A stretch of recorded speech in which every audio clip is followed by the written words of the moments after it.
It's time to talk about my June TBR. Super excited for this month because I am once again co-hosting the Amazing Readathon hosted by Bree from Four Paws in a Book. This is a competitive team-based readathon where teams are racing to go to all of these different locations. It is loosely based on the Amazing Race. And I am co-hosting Team Steelwatchers with Kirsten from Reading Nymph. We get bonus points for reading isolated books, which I think is one of the best bonus prompts because it applies to so many different genres. So all the information for that, including the announcement video, will be linked in the description. There are 10 main prompts for that. We know the prompts going in. We just don't know the order they will be dropping throughout the month. So my TBR game is going to pick other prompts for me. I'm going to fulfill those and hopefully I can match them to some of the prompts for the Amazing Readathon. I will go over all of that, any book clubs, read-alongs at the very end. Let's jump into the game. For Amazing Readathon, for my team, we need to be reading books with an isolated setting. I don't have to only read books with that, but I definitely want to fit some on my TBR. So we're going to start up here in the yellow free genre.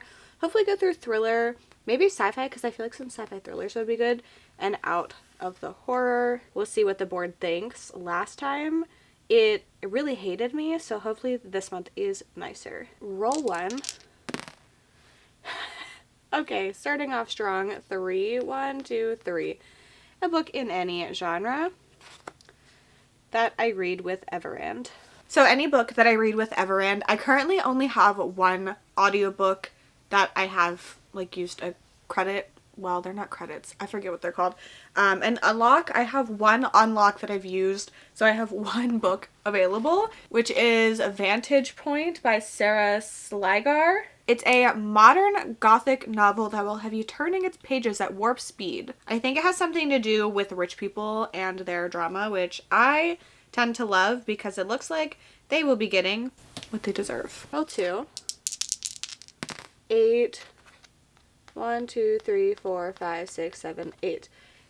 A book in any genre that I bought new. Every month my Patreon gets to vote for one of the books that end up on my TBR, so they got to vote for this one. So I put some horror and thriller books on a poll. Victorian Psycho by Virginia Fietto.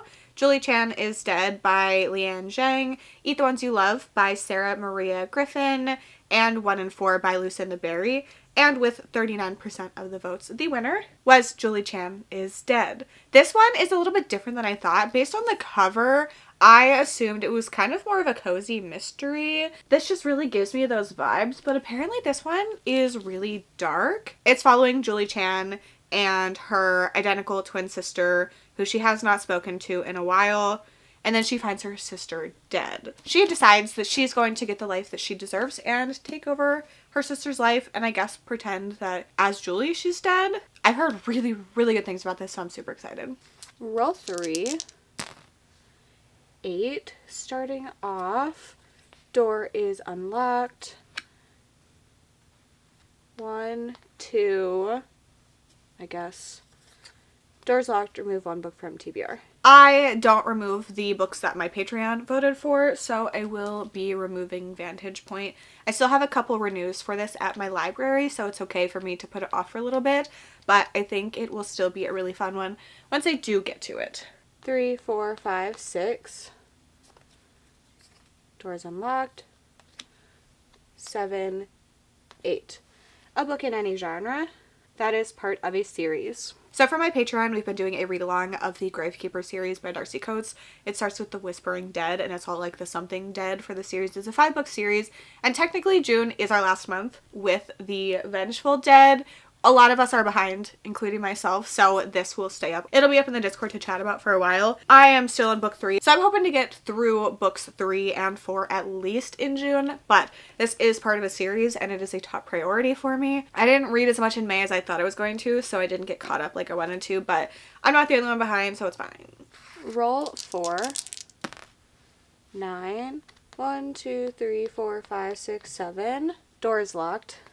8. 9. A book in any genre, picked with a random color generator. Time to get a random color generator.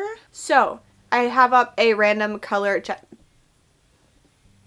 that an ad for Slim Jims? Ignore that. I can't. There's not an X. Anyway, we have to. No! Oh my god. An ad just popped up, like a thing where like it's like, oh, we're scanning your device. No, you're not. Anyway, so it switched to another color. Do I go with this one or do I pick something else? I didn't click random generator, so we're just gonna go for another one. Gray beige. It looks kind of green to me. Is this color on books? Okay, so I just looked through my TBR and I don't have anything that has this color on it, and I don't feel like scrutinizing every single color, so we're gonna pick another one. Sorry, this prompt is taking 12 years to complete. So we need to generate again. Is that black? Not brown. Okay, that one should be easier, right? Why nuts? I am actually going to lose my mind. This generator keeps bringing up completely random ads on top of it, and it keeps changing the color, and it's really annoying me. So I found this one that literally is just a color. Like, you open the website and it pops up with like a full screen of this color, and I'm just gonna swipe down and refresh it to get the for real color this time. This is the one we're going with. So this is what it opened with, and we will be doing, oh, okay. This is perfect because one of the prompts for the Amazing Readathon is to read a book with a green cover. So I'm gonna find the green cover that I have that matches this one the best. I found one that, I don't know if it is going to come across as it. Okay, yeah. These, I'm really struggling, are the closest that I think I can get. And it's, I mean, I think that's a really good match, especially for this being so specific. This is the second book in the Dial A for Aunties series by Jessica Q. Sutanto, For Aunties and a Wedding. This honestly will probably be my Kindle before bed book. An easy read that I can get through a couple pages and I'm not really missing anything. In this one, these 4 aunties are helping a wedding. Our main character, I believe, has to plan her own wedding. Yes, and they decide that they are going to help, and then they get involved with the mafia. I definitely just realized that the door is here and not here, so I wasted a move, but you know, it is what it is. Roll 5, 4, 1, door is unlocked, 2, 3, 4. A sci-fi book picked with a spinner wheel. Okay, so for this one, I have put every sci-fi book on my shelves on a spinner wheel, and we're gonna go with whichever one it picks. So I have 6 books that are at least somewhat sci-fi on my shelves. There's so many ads on these things. So I will be reading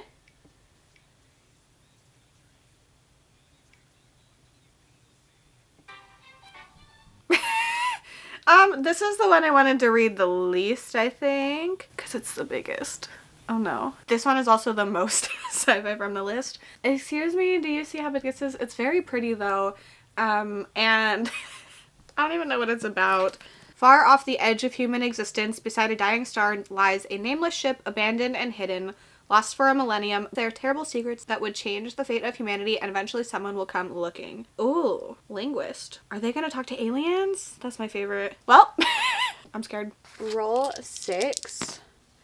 2, starting off, door is unlocked. 1, 2, a horror book with a favorite setting. I know I made all of these prompts, but my favorite setting is kind of hard to go with. I tend to like haunted houses, like just generally creepy, isolated things. So I think I'm gonna go with Victorian Psycho, which I'm really excited about because I am doing another episode of Reading Taste Match, which is a series I do on my channel where a booktuber and I swap 3 books.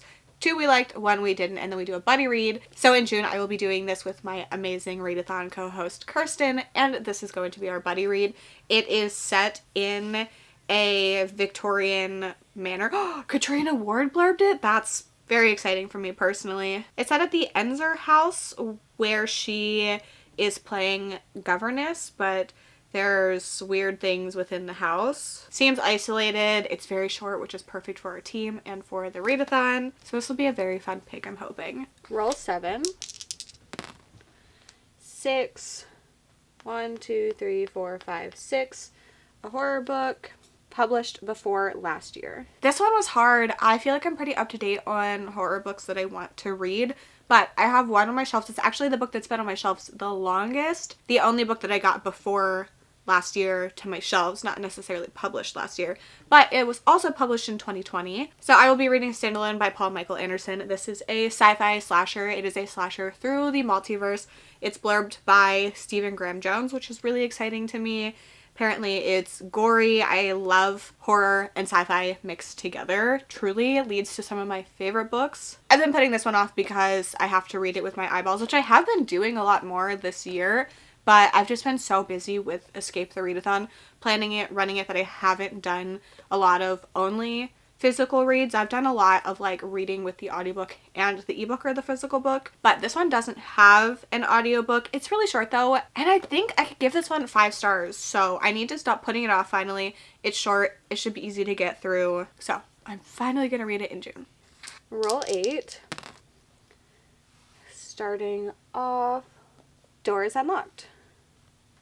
So those are all the books that my TBR game is telling me I have to read. I did get my Patreon read-along book on here, which was my top priority for extra reads. And then there are 2 book clubs that I plan on participating in June, because they're both books I really want to read. So I will be reading Eat the Ones You Love by Sarah Maria Griffin for the Literally Dead book club hosted by Kayla from Books and Lala. And also Immaculate Conception by Ling Ling Huang, which is the book troop pick hosted by Gabby from Gabby Reads. I was obsessed with Natural Beauty. Super high hopes for this. And then the Amazing Readathon prompts. So these might change. Well, the prompts won't change, but what I read for it might. But these are just listed in the order that Brie has them in the Discord. So a cozy book or comfort read. For me, a comfort read is a horror book, really by an author I've read and loved. Something that's like a favorite trope. So I think I'm going to count Immaculate Conception because Natural Beauty is one of my favorites. A book with a romance. You know, actually, can we count this? Can we count it? This plant is in love with someone. I think that works. A book with a green cover. I did pick this one, which happened to work so well after my 12 generated colors, which probably made it look like I was cheating. That's fine. A book with low ratings you think you'll still love. I'll figure that one out later. I don't feel like looking into that at the moment. Takes place in a large city. I feel like this one gave me those vibes. I will have to check. Oh, no. They're going on a week-long island retreat. So not that one. I'll figure that one out later. A book with a violent word in the cover. I feel like dead counts, so we'll count this one. A celestial or godly word in the title. That's also a later problem. And a book that is shorter than the last book you read. I feel like maybe this one could work. Standalone might work. Victorian Psycho might work. Obviously that is determined by the order of the prompts, so I can't pick that. But those are the 10 prompts that will be guiding my reading. If you read more than 10 books in a month, there are other prompts that will be coming up. But these are going to be my main focus for the month, plus a couple bonus ones for some very exciting things like the books Kirsten picked for me. I'm doing another episode of Spin the TBR, which is going to be a little bit different this month because I'm going to be using the Amazing Readathon prompts to pick them. So whatever the first prompt is, every book on my shelves that fits that prompt will go on a spinner wheel and I'll read one of those. If there's time, I'll try to read a sightseeing prompt. If not, we'll move on to the next leg of the readathon and whatever prompt that is. So that will be dictating my reads for the month, which I'm very excited about. Let me know what you're most looking forward to reading in June, if you've read any of these books, if you think I'm going to love them, hate them. If you made it to the end and want to leave me an emoji to say we're here, you can leave me the like cog emoji for the Steelwatchers. Just a reminder that everything for the Amazing Readathon is linked in the description, so I hope to see you on my team. I will be chatting in the Discord all month. Thank you so much for hanging out with me. I hope to see you very soon. Bye.